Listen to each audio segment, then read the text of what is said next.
आउ शुभिब नाही से शाणित स्वर बोध हुए आउ देखा मिलिब नाही द्वितीय स्पष्टवादी नेता क्षमता राजनीति में सिद्धहस्त तथा विचक्षण नेता आज हराई ओडिशा 83 वर्ष बयस आज परलोक घटी पूर्वतन मंत्री तथा वरिष्ठ बीजेडी नेता डाक्टर दामोदर राउतर जारी रही अंत्येष्टिक्रिया। पुरी स्वर्गद्वार में वर्तमान दामंकर मरशरीर पहुंचा पर अंत्येष्टि प्रक्रिया आरंभ होईछि। पुरी स्वर्गद्वार में दामंकर शेष दर्शन पर शह शह समर्थक कर्मी समेत विशिष्ट व्यक्ति पहुंची।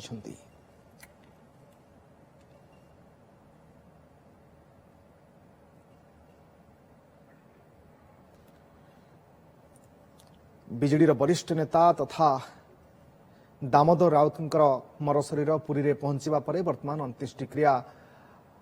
आरंभ होईछि। अधिक सूचना आम सहित जोड़ी होती पुरी बिरोची प्रदीप महांती। प्रदीप जानवा चाहिए जे स्वर्गत दामोदर राउतर मरशरीर केतबेले पुरी स्वर्गद्वार अभिमुखे पहुंचला बा पुरी स्वर्गद्वार में पहुंचला एवं एबे अंत्येष्टिक्रिया केते बाट गला? आप जानी स्वर्गत दामोदर राउतर मर शरीर स्वर्गद्वार आसिक 15 मिनिट समय पहुंची पहुंचवा सीधा सड़क भाव मर शरीर को स्वर्गद्वार परिसर भर पणा सद्य भी प्रस्तुत हो जो जगार शेष कृत्य संपन्न हम शुभेच्छु समर्थक मान समस्ते आम राहुल कमर रहे स्वर्गद्वार परिसर भितर स्लोगान फटी पड़ू पुओ समुद्र में स्नान करने सीधा सड़क आसुँच। आप देखिपे ये हूँ डॉक्टर दामोदर राउतर पार्थिव शरीर जो बेदी प्रस्तुत होती जो बेदी में शेष कृत्य संपन्न हम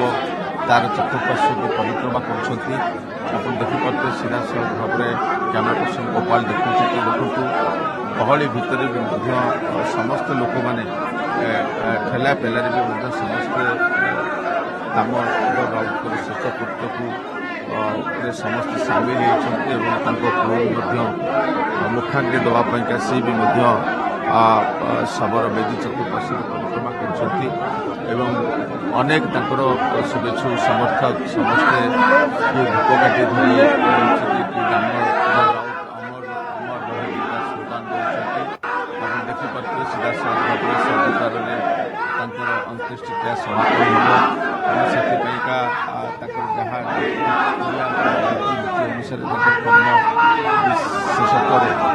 सीधा सड़क भाव चारिपटे परिक्रमा दामोदर राउत अमर रहे समस्त आरंभ कर वरिष्ठ सब प्रकार दलगत निर्विशेष अनेक शुभेच्छु समर्थक स्वर्गद्वार पाखे पहुंची स्वर्गद्वार अंत्येष्टिक्रिया करने सेज रखागला जुड़ी रखागला डॉक्टर राउत स्वर्गत राउत को रखागला रखा जो भाव काठ खंजा से काठ को भी खंजा जावाई प्रस्तुति चलो अति श्रृंखलार सहित समस्ते दामोदर राउतर शेष दर्शन करने स्वर्गद्वार शुभेच्छु समर्थक समस्ते भिड़ लगाई शेष दर्शन पाइबा समस्ते जड़े ओडार वरिष्ठ नेता दिग्गज नेता सदाबले से समस्त की कथा प्रसंग समस्त की आयत्त करपरिक गणमाध्यम प्रतिनिधि मान सहित बहुत सुसंपर्क रखा खबर घर कहले अत्युक्ति हेबनी कहीं पाखे सदाबले खबर थाए